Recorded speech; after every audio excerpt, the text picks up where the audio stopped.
السلام علیکم ورحمۃ اللہ وبرکاتہ۔ پیارے ناظرین، اس سے پہلے ویڈیو میں نے آپ کو بتایا کہ حضرت یوسف علیہ السلام کو کس طرح سے جیل میں ڈالا گیا، یعنی قید خانے میں ڈالا گیا، اور آج کی اس ویڈیو میں آپ کو یہ بتاؤں گا کہ حضرت یوسف علیہ السلام کے ساتھ جیل کے اندر کیا کیا معاملات پیش آئے۔ تو چلیے ویڈیو کو شروع کرتے ہیں۔ اس سے پہلے اگر آپ ہمارے چینل پر نئے ہیں تو سبسکرائب ضرور کریں اور بیل آئیکن کو پریس کر دیں، ویڈیو کو زیادہ سے زیادہ شیئر کریں اور ایک اچھا سا پیارا سا کمنٹ ضرور کریں۔ وَدَخَلَ مَعَهُ السِّجْنَ فَتَيَانِ، اور یوسف کے ساتھ قید خانے میں دو جوان بھی داخل ہوئے۔ ان دو جوانوں میں سے ایک تو مصر کے شاہ اعظم ولید بن نزدان عملیقی کے باورچی خانے کا انچارج تھا اور دوسرا اس کا ساقی۔ ان دونوں پر یہ الزام تھا کہ انہوں نے بادشاہ کو زہر دینا چاہا اور اس جرم میں دونوں قید کر دیے گئے۔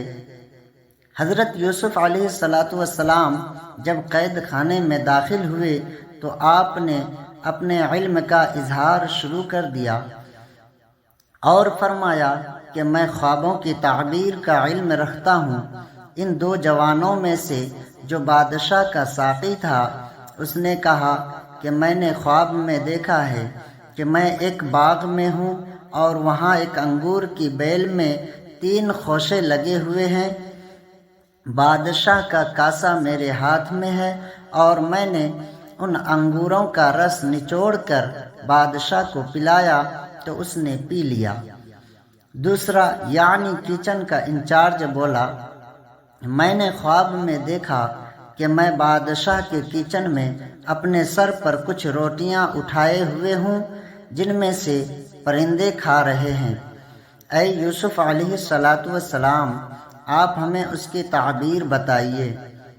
بے شک ہم آپ کو نیک لوگوں میں سے دیکھ رہے ہیں کہ آپ دن میں روزہ دار رہتے ہیں، ساری رات نماز میں گزارتے ہیں، جب کوئی جیل میں بیمار ہوتا ہے تو اس کی عیادت کرتے ہیں اور اس کی خبر گیری رکھتے ہیں، جب کسی پر تنگی ہوتی ہے تو اس کے لیے کشائش کی راہ نکالتے ہیں۔ حضرت یوسف علیہ السلام نے انہیں تعبیر بتانے سے پہلے اپنے معجزے کا اظہار اور توحید کی دعوت شروع کر دی اور یہ ظاہر فرما دیا کہ علم میں آپ کا درجہ اس سے زیادہ ہے جتنا وہ لوگ آپ کے بارے میں سمجھتے ہیں، کیونکہ علم تعبیر ظن پر مبنی ہے، اس لیے آپ نے چاہا کہ انہیں ظاہر فرما دیں کہ آپ غیب کی یقینی خبریں دینے پر قدرت رکھتے ہیں اور اس سے مخلوق عاجز ہے۔ جسے اللہ تعالی نے غیبی علوم عطا فرمائے ہوں، اس کے نزدیک خواب کی تعبیر کیا بڑی بات ہے۔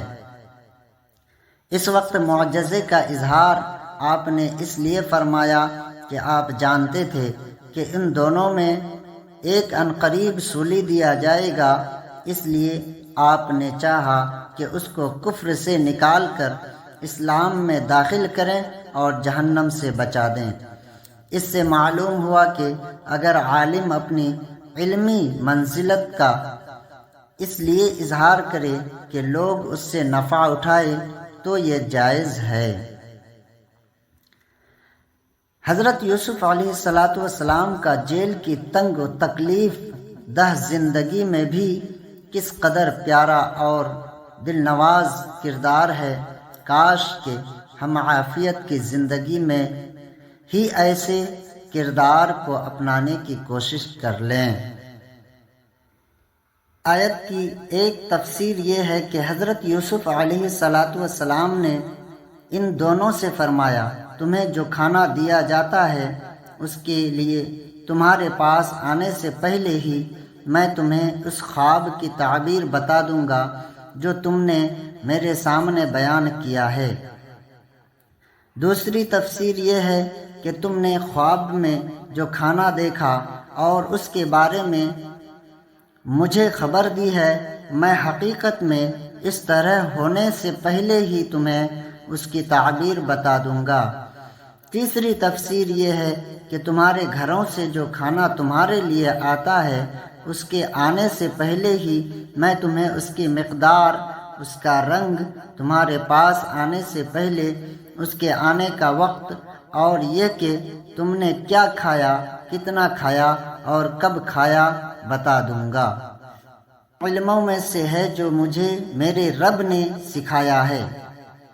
حضرت یوسف علیہ السلام کی بات سن کر ان دونوں قیدیوں نے کہا، یہ علم تو کاہنوں اور نجومیوں کے پاس ہوتا ہے، آپ کے پاس یہ علم کہاں سے آیا؟ حضرت یوسف علیہ السلام نے فرمایا، میں کاہن یا نجومی نہیں ہوں، جس کے بارے میں تمہیں خبر دوں گا وہ اللہ تعالیٰ کی وحی ہے جو اس نے میرے طرف فرمائی، اور یہ وہ علم ہے جو اللہ تبارک و تعالیٰ نے مجھے سکھایا۔ بے شک میں نے ان لوگوں کے دین کو نہ مانا جو اللہ عز و جل پر ایمان نہیں لاتے اور آخرت کا انکار کرنے والے ہیں۔